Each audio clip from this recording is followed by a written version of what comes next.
안녕하세요. 추리쌤입니다. 오늘은 인권과 직업윤리 문제풀이 하도록 하겠습니다. 다음 중 노인의 일반적 기본권에 속하는 것으로 옳은 것은 기억나세요? 우리 법령에서 정해주는 노인의 인권이죠. 사회권, 자유권, 일반적 기본권이 있었어요. 일반적 기본권에 속하는 것은 뭐라고 했습니까? 행복 추구권과 평등권입니다. 기억이 1도 안 나시는 분들을 위해 준비했죠. 법령에서 사회권, 자유권, 일반적 기본권이 있었어요. 사회권은요, 경제권, 노동권, 주거공간에서 보장받을 권리, 요양보호권, 가족권, 평생교육권, 문화생활권이 사회권에 속해요. 뭐라고요? 요양보호권, 가족유지권, 평생교육권, 문화생활유지권. 어때요? 약간 사회적인 말들이 들어간 것 같죠? 요게 다 사회권 안에 포함되는 거고요. 그러면 자유권은 뭐냐? 신체적, 사생활, 정신적 활동, 경제생활, 정치활동 뭐 이런 거 들어가면은 자유권입니다. 일반적 기본권은요. 행복 추구권과 평등권이 여기에 속하는 건데요. 여기서 행복 추구권, 평등권이 뭐냐? 자유와 존엄, 생명권, 신체의 자유와 안전, 강제노동과 노예제도의 금지, 고문금지, 법 앞에서의 평등, 차별금지 이런 거 나오면 다 뭐라고요? 일반적인 거예요. 그래서 우리 헷갈리는 거 뭐겠어요? 자유와 존엄, 경제생활 헷갈리실 것 같죠? 노무부로부터 재산을 상속받거나 증여받은 후 부양을 하지 않을 경우 노인의 뭐를 침해한 거예요? 경제생활을 침해한 것으로 자유권에 관한 문제입니다. 요양병원이나 요양원 입소 노인의 신체 결박행위, 가정 내의 신체적 구속, 강제노동은 뭐다? 일반적 기본권을 침해한 거다. 조금 헷갈리죠? 그거 조금 구분해서 외워두셔야 됩니다. 요점 정리하고 다시 풀어볼까요? 다음 중 노인의 일반적 기본권에 속하는 것으로 옳은 것은 일반적 기본권에 속하는 것은 행복 추구권과 평등권이라는 게 있었습니다. 우리 요양보호권하고 문화생활권은 어디에 속했습니까? 사회권에 속했습니다. 평생교육권 어디요? 사회권에 속했고요. 다음 내용에서 노인의 인권 보호가 침해당한 것으로 옳은 것은 강제노동을 시킨다. 제한된 공간에 강제로 가두어 둔다. 침대 등에 묶어 움직이지 못하게 한다. 이거 아까 전에 제가 요양병원이나 요양원 입소 노인의 신체 결박행위, 가정 내의 신체적 구속, 강제노동은 무슨 권이라고 얘기했는지 기억나세요? 일반적 기본권이죠. 일반적 기본권. 그거 어디 있어요? 2번이죠. 일반적 기본권을 침해하는 거다. 일반적 기본권 안에 뭐가 있다? 행복 추구권과 평등권이 있다. 자, 문제 풀 때 다시 한번 보세요. 법령에는 사회권, 자유권, 일반적 기본권이 있다. 우리 문제로 푼 거는 전부 다 정답이 뭐였습니까? 일반적 기본권이었죠. 일반적 기본권에 속하는 것은 이라는 문제였고요. 정답은 행복추구권, 평등권이었어요. 신체를 결박한다, 강제노동을 시킨다. 이거는 무슨 권이냐? 또 문제 나왔죠. 그거는 바로 일반적 기본권이었어요. 다음은 시설에서 요양보호 서비스를 제공할 때 고려해야 할 점이다. 무엇에 관한 설명인가? 시설장은 입소 노인에게 인권 교육을 실시한다. 침해 대상자의 인권과 가치가 손상되지 않게 한다. 노인의 권리가 침해될 우려가 있을 때에는 어떻게 한다? 적극적으로 조치를 한다. 이거는 무엇에 관한 설명일까요? 이것은 존엄한 존재로 대우받을 권리에 속하는 내용입니다. 시설장이 입소 노인에게 인권 교육을 실시하고 인권과 가치가 손상되지 않도록 하며 침해될 경우 적극적 조치를 하는 것은 존엄한 존재로 대우받을 권리예요. 이거 어떻다 했습니까? 중요하고 문제에 자주 나온다고 했습니다. 다음 중 노인 학대 신고 의무자로 옳은 것은 이거는 거저먹는 문제예요. 한번 풀어보시겠어요? 가족, 친족, 요양보호사, 직장 동료, 이웃 주민. 정답은 요양보호사입니다. 이거 법으로 정해져 있다 했죠. 그래서 노인학대 신고 의무자는 요양보호사입니다. 다음과 같은 노인학대 유형은 우리 학대 유형별로 구분해서 알아두시라 했습니다. 학대 유형 뭐가 있었어요? 유기, 방임, 경제적, 신체적, 정서적이에요. 집안 경조사에 참여시키지 않는다. 집에서 나가라! 등의 협박을 한다. 식사를 다른 식구들과 별도로 한다. 이런 것은 어떤 학대입니까? 경제적 학대? 아니죠. 신체적 학대? 아니죠. 정서적 학대입니다. 문제를 살짝 바꿔볼까요? 물건을 파손하는 행위로 위협함, 집 밖으로 나가지 못하게 통제함. 여기서 뭐 했어요? 집 밖으로 나가지 못하게 통제함. 이거 집에서 막 그림 나왔죠. 문제집에서. 밖에서 문을 걸어 잠그는 그림이 나오고 노인 학대의 유형이 나왔어요. 이러면 헷갈리죠? 방임하는 건가? 유기시키는 건가?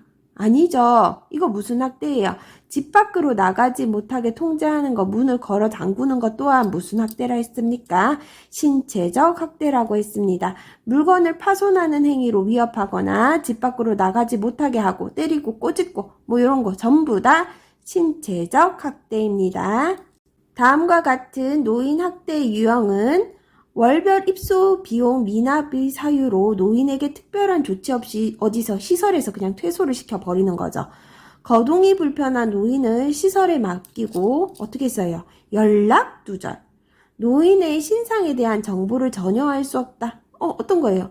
어디서 노인을 봤는데 신상에 대한 정보를 전혀 알 수 없게 해놨어요. 막 지저분하게 해놨어요. 그러면 이거 노인학대 유형에서 어떤 것입니까? 버린 거죠. 버린 건 뭐다? 유기. 방임은 뭐예요? 관리를 안 해주는 거죠. 자기 방임도 있었습니다. 자기 방임은 뭐예요? 본인 스스로 본인을 방임한 거죠.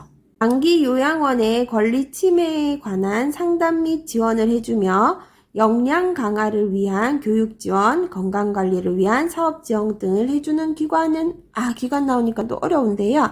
쉽습니다. 누구요? 장기 요양원의 권리 침해에 관한 상담, 지원을 해준대요. 그러면 장기 요양 요원 어떻게 해준다? 지원을 해주죠. 뭐 보험을 들었다면 뭐 보상을 해주는 거지만 이건 어때요? 상담 및 지원, 교육 지원, 건강 관리. 그죠? 그럼 장기 요양 요원 지원 센터입니다. 대상자가 요양보호사에게 한 행위 중 시각적 성희롱에 해당하는 것은 뭐 찾으라는 거예요? 어떤 종류의 성희롱이냐 찾으시라는 거예요. 뒤에서 껴안는 행위, 몸을 만졌죠. 그러면 어떤 성행위예요? 육체적 성희롱이죠. 자신의 특정 부위를 노출시키는 행위, 옷 속으로 손을 넣는 행위 넣었죠. 그럼 육체적입니다. 성적 관계를 강요하는 행위. 이거 육체적인가? 뭔가 궁금하죠? 이거는 뭐예요? 강요하는 행위. 말로 했죠. 그러면 이거는 언어적 성희롱이고요. 입맞춤, 포옹했죠. 그러면 육체적입니다. 그러면 정답은 2번 시각적 성희롱이고요. 우리 시각적 성희롱 다른 거 뭐 있어요? 포스터, 사진 이런 거 보여주는 거. 또 요즘에 나이 드신 분도 잘 하세요. 이상한 뭐 음란물 같은 거를요. 문자, 카톡으로 보내요. 그거 전부 다 시각적 성희롱에 속합니다. 우리 언어적 그럼 성희롱은 또 어떤 거 있냐? 외모를 성적으로 평가해요. 니 어디가 예쁘네. 근데 어디가 막 그런데 관련된 그런 맞죠? 그런 거 언어적 성희롱이고요. 다음 중 요양보호사의 윤리적 태도로 옳은 것은 우리 이거 윤리적 태도로 옳은 것은 나오면요.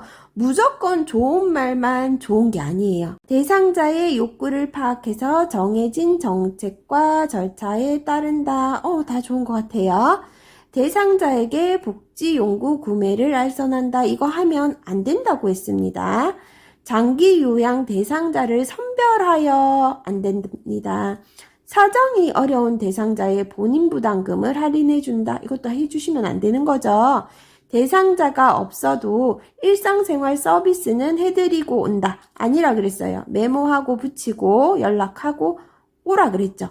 대상자가 없으면 서비스 해드리고 오시면 안 돼요. 우리 일상생활 서비스 뭐가 있었죠? 투리쌤이 하는 거 있었잖아요. 아침에 뭐예요? 세탁기 돌리고. 뭐예요? 밥 차리고. 취사. 밥을 차리는 거죠. 하고 또 뭐 한다 그랬어요? 청소한다 그랬죠. 대상자가 없이 할 수 있는 거죠. 일상생활 서비스는 어떻게 보면 세탁하고 밥 차려놓고 청소하는 거 하고 오면 안 될까? 안 됩니다. 대상자가 없으면 일상생활 서비스 해드리고 오시면 안 됩니다. 그러면 정답은 뭐겠어요? 1번. 대상자의 욕구를 파악해서 정해진 정책과 절차에 따른다가 맞습니다. 하지만 대상자의 욕구대로 무조건 해준다. 뭐 이런 말은 틀렸습니다. 대상자의 욕구를 파악하지 않고 정해진 정책만 따라도 틀렸습니다. 이거 근데 좋은 문제죠. 대상자의 욕구를 파악해서 정해진 정책과 절차에 따른다. 맞습니다. 다음의 사례에서 요양보호사로서 지키지 못한 윤리적 태도는 요양시설에 있는 요양보호사가 일주일 동안 배변을 못하고 힘들어하는 대상자에게 이동변기에 앉혀놓고 상태를 계속 지켜보고 있다. 지켜보고 있다. 뭐 잘한 거 아닌가 싶죠. 근데 며칠 못 봤죠. 일주일 동안 배변을 못해요. 그러면 요양보호사 어떻게 해야 돼요? 원래는 보고 판단하고 하지 말고 우리 뭐 하라 그랬죠? 보고하시라 그랬어요. 우리 보고하면 책임은 누구한테 있다? 보고받은 사람에 있다. 하지만 이렇게 맘대로 하면 누가 책임져야 된다? 요양보호사가 책임져야 된다. 그렇기 때문에 무조건 보고하시라고 했어요. 지속적으로 지식과 기술을 습득한다. 이거를 못했나요? 아니죠. 요양보호사는 자기관리를 철저히 하는 문제와 전혀 상관없는 지문이에요. 업무의 경과와 결과를 관리 책임자에게 보고한다. 보고를 해야 되는데 못했죠. 대상자에게 유행어, 명령어를 사용하지 않는다. 그것과 관련된 내용은 나와 있지 않습니다. 제공된 요양보호 서비스를 정확하게 기록한다. 이것도 나와 있지 않죠. 뭘 어겼어요? 3번을 어겼습니다. 일주일 동안 배변을 못하고 힘들어하는 대상자는 보고해 주셔야 됩니다. 다음 중 언어적 성희롱에 해당하는 행위는 뭐죠? 뒤에서 껴안는다. 육체적, 음란한 사진을 보여준다. 시각적, 가슴 부위를 만진다. 육체적, 자신의 성기를 보여준다. 시각적, 과거 성관계 사실을 물어본다. 그러면 뭐예요? 언어적이죠. 그렇기 때문에 정답은 5번이고요. 다음 상황에서 요양보호사의 대처로 어떤 것은 옳은 것은 모욕시킬 때마다 대상자가 요양보호사의 엉덩이를 만져 심한 성적 불쾌감을 느꼈대요. 이럴 때는 어떻게 말하라 했습니까? 성적 행동을 못하도록 단호하게 말한다고 했습니다. 피해 사실은 알리셔야 되고요. 노인이 되면 그럴 수 있다고 넘어가시면 안 되죠. 기분이 나쁘다며 감정적으로 대응하지 마시라고 했습니다. 대상자를 서로 바꾸는 것도 아니죠. 요양보호사의 직업 윤리로 옳은 것은 자신이 믿는 종교를 갖도록 강요한다. 아닙니다. 서비스에 대한 물질적 보상 요구하시면 안 되고 받으셔도 안 된다고 했습니다. 업무 효율을 위해 권위적인 태도 아닙니다. 예의 바른 태도는 거리감을 유발함으로 자제해야 한다. 아니라고 했어요. 존중하시라고 했어요. 요양보호사 대상자가 대등한 관계임을 인식한다. 이거는 맞습니다. 대상자 가족이 정해진 요양보호 시간 외에 추가 서비스를 요청하세요. 그럼 어떻게 해요? 보고한다. 맞죠?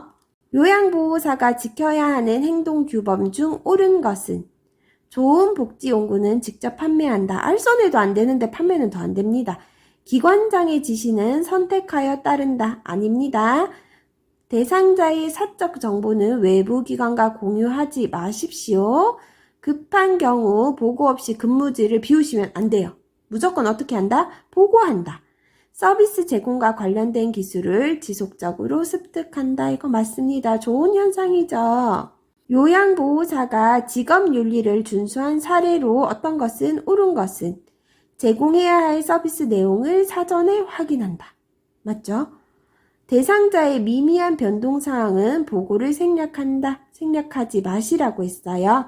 서비스를 제공하고 며칠 후에 한꺼번에 기록한다. 그럼 까먹겠죠. 바로바로 기록하셔야 되고요. 업무의 장소에서 대상자에 관한 이야기를 나눈다. 안 되죠. 비밀 보장해 주셔야 되죠. 요양보호사의 주관적 판단에 따라 업무를 수행한다. 아니죠. 어떻게 하라 했습니까? 정해진 절차를 지키시라 했습니다. 다음 중 요양보호사가 근골격계 질환이 발생될 수 있는 상황으로 옳은 것은 어떤 상황? 발생될 수 있는 상황. 그러면 안 좋은 거 고르시면 되죠. 물건을 최대한 몸 가까이에 위치하도록 하여 들어 올린다. 우리 멀찌감치 들지 말고 딱 붙여서 드시라고 했어요. 물건을 든 상태에서 방향을 전환할 때 뭐를 돌려라 했죠. 그때 발 맞습니까? 기억이 잘 안 난다. 그럼 어떻게 하라고? 네, 물건을 들어 올릴 때 양발을 벌린 후 무릎을 굽혀 들어 올린다. 맞아요. 그죠? 우리 양발을 벌린 후 무릎을 조금 굽히라고 했죠. 대상자를 자주 들어 옮겨야 하는 경우, 거의 확실할 것 같지만 네모. 높은 바닥에 있는 물체는 한쪽 무릎을 위에 올리고 자세를 낮추어 움직이는 경우. 요거 그림으로도 나온 문제가 있었어요. 요거 맞죠? 그러면 안 좋은 상황이 어떤 거예요? 정답. 딱 4번 나오죠. 대상자를 자주 들어 옮겨야 하는 경우에는 근골격계 질환이 발생할 수 있죠. 그렇기 때문에 답은 4번이고요. 우리 물건을 든 상태에서 방향을 전환할 때 몸통을 돌리지 말고 발을 움직이라고 했습니다. 그래서 이것도 맞는 것이에요. 옳은 것 고르지만 어떤다. 발생될 수 있는 상황이기 때문에 안 좋은 상황을 하나 집어낸 것이에요. 상체를 많이 쓰는 일을 하는 요양보호사에게 특별한 외상이 없는데도 나타날 수 있는 통증은 뭐예요? 외상이 특히 없는데 상체를 많이 쓰니까 어디가 제일 많이 아프시다고 했죠? 어깨 통증입니다. 골격계 손상의 초기 치료 방법으로 부종 및 통증을 줄이고 원하지 않는 움직임을 줄여주기 위한 방법. 여기서 중요한 거 나왔죠? 원하지 않는 움직임을 줄여주기 위한다. 체크. 뭐예요? 휴식. 아니죠. 약물 아니죠. 압박. 올리기 아니죠. 아픈 부위 고정도 아닙니다. 뭐예요? 압박입니다. 손상 부위를 압박함으로 손상 부위에 축적되어 있는 부종을 조절하고 원하지 않는 움직임을 줄이며 통증을 줄여주는 거는 압박이에요. 이거 헷갈릴 수 있는 정답 뭐예요? 5번. 아픈 부위 고정입니다. 아픈 부위를 안정시키기 위해 고정하면요. 주변 근육이 이완, 지지되어 통증과 근육 경련이 감소한다. 부종에 대한 말이 안 나왔죠. 헷갈리실 때는 압박은 뭐예요? 우리 보통 압박 붕대를 이용해서 압박을 하거든요. 그럼 어때요? 부었는 부분이 내려가죠. 그렇기 때문에 부종이 있고 움직임을 줄여둔다. 이런 게 나오면 압박 체크하셔야 되고요. 이완 및 지지된다. 이런 내용이 나온다. 그러면 아픈 부위 고정입니다. 두 개 헷갈리지 않게 외워두세요. 다음과 같은 증상을 나타내는 감염성 질환으로 옳은 것은 증상이 생기기 하루 전부터 감염이 시작된다. 증상이 생긴 후 5일 이상 병을 퍼뜨린다. 감염된 요양보호사는 일주일 정도 쉬어야 된다. 이런 문제 조금 잘 나오겠죠. 지금 뭐 때문에? 코로나 때문에. 그죠? 이거랑 비슷한 질병 뭐겠어요? 인플루엔자입니다. 우리 코로나 걸려도 지금 풀린다 하지만 7일 격리하고 있고, 맞죠? 증상이 생긴 후 얼만큼 퍼뜨리기 때문에 5일 이상 병을 퍼뜨리기 때문에 그 다음에 미리 만났던 사람들을 관리하는 거는요. 증상이 생기기 하루 전부터 감염이 시작되기 때문이죠. 요거랑 비슷한 거 뭐예요? 호흡기 인플루엔자. 답은 3번입니다. 옴에 감염된 대상자를 돕는 방법으로 옳은 것은 공용 혈압계를 사용한다. 옴은 어때요? 잘 옮는다고 했죠. 그러면은 공용 사용하시면 안 되고요. 맨손으로 가려운 곳을 긁어준다. 안 되죠. 우리 보호장구 착용하시라 그랬어요. 장갑을 껴야 되죠. 증상이 있는 부위에만 약을 바른다. 아니죠. 우리 얼굴 빼고 목 밑에서 끝까지 쫙 다 바르는 게 뭐였어요? 옴이었어요. 대상자가 사용한 침구류를 다른 대상자의 물품과 함께 세탁한다. 아닙니다. 따로 보관하시라 했어요. 대상자와 접촉한 사람은 증상 유무에 상관없이 동시에 치료한다. 그죠? 증상 유무에 상관없이 동시에 가족, 요양보호사 전부 다 동시에 치료하셔야 되는 게 옴입니다. 인권과 직업 윤리는요, 고르는 게 많이 나왔어요. 유형은 해당되는 것은 이렇게 말이죠. 문제가 좀 어렵다고 느껴지셨어요? 그러면 공부를 오늘만 조금 더 해보세요. 이 부분을. 어렵지 않은 부분입니다. 공부를 한 것보다 더 이상으로 맞출 수 있는 곳이에요. 다른 데는 공부를 해도 긴가민가 문제가 조금 어렵게 나오면 못 푸는데 이거는 어렵게 내봤자예요. 맞추실 수 있어요. 그렇기 때문에 오늘 더 열심히 공부하시고 내일부터는 이 부분 안 보는 걸로 합시다. 특별히 많이 외워야 될 부분도 없거든요. 오늘도 고생하셨고요. 좋아요, 구독, 알람 설정까지 해주세요.